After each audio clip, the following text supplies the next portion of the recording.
Quand vous regardez l'étendue d'abord de la superficie qui a été cultivée, et si vous avez vu aussi les riz en maturité déjà, vraiment comme tout un cultivateur qui voit sera content, on peut dire qu'il y a une évolution.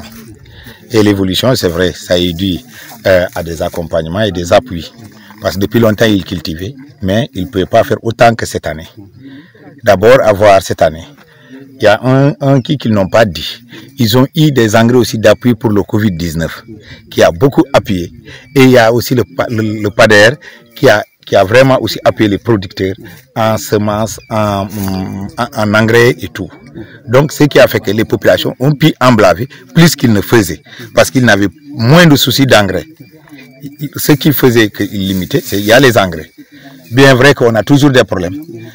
Pour les tracteurs, je vais dire, ça ne suffit pas. Parce qu'on n'arrive pas vraiment à satisfaire la demande. Beaucoup de gens demandent, mais d'autres, on termine par leur retourner leur argent, faute que le tracteur vraiment ne peut plus travailler dans les rizières. Si vous regardez les rizières, c'est des rizières aussi que le tracteur peut travailler pendant 1 mois et demi ou maximum 2 mois. Parce que quand il pleut beaucoup, les rizières sont vraiment, il y a beaucoup d'eau, regorgée d'eau, donc le tracteur ne peut pas cultiver, ça risque de s'embrouiller. Donc ce qui fait que nous, très tôt, dès le mois de juin, on commence les labours. On n'attend pas juillet. Par exemple, moi, si je prends personnellement, j'ai labouré au mois de juin cette année. Le 22 juin que j'ai labouré. Donc, ce qui fait que vraiment, on demande toujours qu'on ait le matériel agricole, comme les tracteurs qu'on nous augmente. Vraiment, ce n'est pas encore suffisant. Parce que si jamais on augmente à emblaver les terres, on va vouloir augmenter les parcelles. Donc, on ne pourra pas, nous tous, vraiment avoir les tracteurs pour cultiver. Donc, ça sera un frein. Donc, ça, on peut demander ça. Et que les engrais aussi viennent très tôt, comme je vous l'ai dit. Nous, il y a dans les rizières là, si tu n'amènes pas très tôt les engrais, tu ne peux pas amener. D'abord, il y a beaucoup d'eau, tu vas patauger. Si c'est les 3 roues ou les véhicules, ça va s'embrouiller. Les motos, c'est pas sûr, tu ne peux pas aller. Donc, ce qui fait que ça aussi, tu peux avoir l'engrais, mais tu as des problèmes comment amener au niveau de la rizière. Donc là aussi, c'est pourquoi, en même temps, je profite pour demander qu'il y ait des pistes qui mènent jusque dans les rizières. Parce que s'il y a des pistes, même si c'est en hivernage et tout ça, on pourra acheminer les engrais. Ça pourra être accessible. Et la récolte, comme vous l'avez vu vous-même, vous pouvez être témoin. J'avais dit la fois passée, moi j'ai cultivé du riz. Nous ne sommes pas dans ma rizière, certes, mais c'est comme les rizières là. J'ai dit mon problème, c'est comment récolter. J'ai demandé. Moi, je ne demande pas une faucheuse seulement. Parce que ce que je regarde, quand on ne fait que faucher, on va garder ici. Il n'y a pas de batteuse. Le feu peut trouver là-bas aussi. Ou bien les animaux de divagation peuvent trouver là-bas, endommager tes récoltes. Mais si on avait au moins dans la commune de Ninifécha une moissonneuse batteuse, ça allait beaucoup nous aider. Parce que quand ça fauche, ça bat déjà, tu as les graines, ça tu amènes directement. Je pense que là, ça allait nous pousser même nous d'augmenter les superficies. Wow, l'espoir est permis. Parce qu'une fois que c'est machine, je vous dis, on va doubler ou tripler ce qu'on cultive. Parce que c'est que, qu'est-ce que le paysan va faire ensemble? Si c'est la machine qui récolte, qui fait le battage, toi, c'est les frais seulement. Là, c'est moins risqué. Si vous regardez, une fois, le président de l'Union, il a récolté la paix déjà jusqu'il a laissé. Il a dit qu'il n'avait pas fauché, il a abandonné. Donc, s'il y avait des machines, il n'allait pas abandonner. Est-ce qu'après l'année suivante, il va augmenter? Il ne va pas augmenter, il risque de réduire. Donc, c'est un frein ici. Les superficies, si c'est les terres, nous disposons. Je répète encore, nous pouvons être le grenier de Kédougou. Nous sommes là aujourd'hui à Afiapong, précisément, dans le cadre d'une visite d'échange que nous avons programmée dans le programme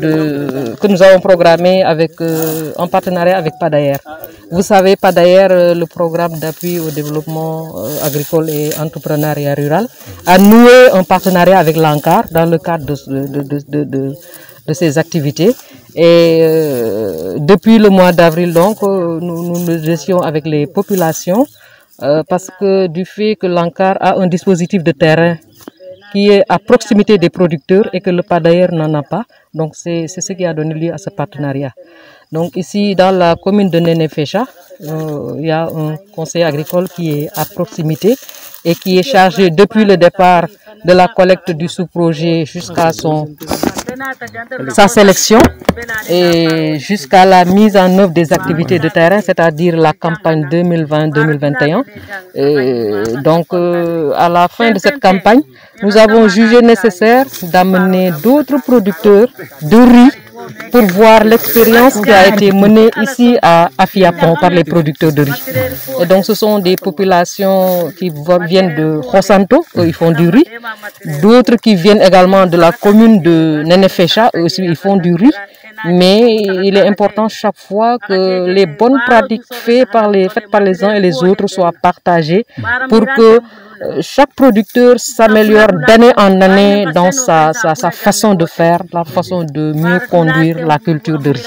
Donc, nous sommes là accompagnés de monsieur le maire, que nous remercions au passage, qui est toujours disponible, accompagné également du PADAER, le commanditaire de ce programme, et accompagné également du chef secteur départemental de l'agriculture.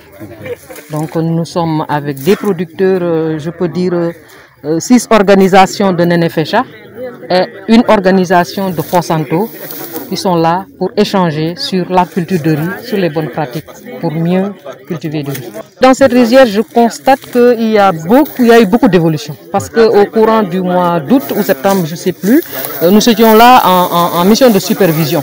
Donc le riz se comportait très bien et aujourd'hui, je vois qu'ils sont en début de récolte et que les cultures se comportent, comme je dis bien, ils sont bien entretenus, en tout cas avec les renforcements de capacité qu'ils ont eu à recevoir dans le cadre de ce programme. Ça leur a permis vraiment de connaître et d'appliquer les itinéraires techniques conseillés, recommandés par la recherche.